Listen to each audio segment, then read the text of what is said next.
Herkese selamlar. Bugün sizlerle birlikte oyun oynayacağız. Market simülatörü. Öncesinde ben pulum 200'dü. Ona satacak kadar eşya alım. Ben bunları aldım. Ama ben hamısına pulum satır. Bu arada kardeşimle birlikte oynuyoruz. Dostlar 53 aboneyiz. Ben de hedefimiz 100 abonedir. Ondan çox olabilir. Beğenip abone olmağı unutmayın onun içinde. İndi onun qiymətini nə eləyim? 77 qəpik elə biraz azdır. Bir manat 50 qəpik eləyəcəm. Bu 81 qəpikdir. Fiyatı 81 qəpik. Bilirəm, çox baha oldu. Adırmatın nə bahadır? Bu una görə çox bahadır. Neyse. Ama ben biraz daha sipariş etmek istəyirəm. Un eləmişdim. Sonra bu. Bunu da sipariş elə. Şimdi bunları da yerine koyuyorum. Bu şekilde. Fiyatını bunu da bir elde edeceğim.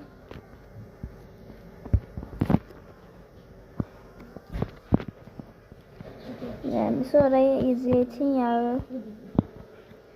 Bunun da qiyməti 3 manat olsun.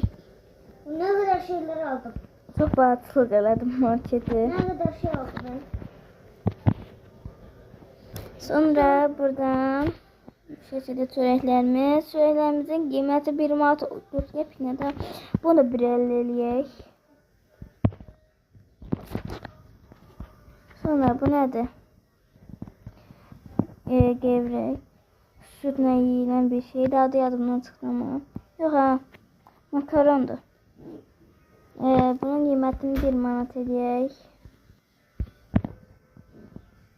Sonra qaldı bu. Bu nədir? Bu da pitinyedir. Çörəkdən biraz daha çox qoyacağım. 1 manat 50 qəpik. Dostlar, bu kadar market simülatörü məncə bəsdir.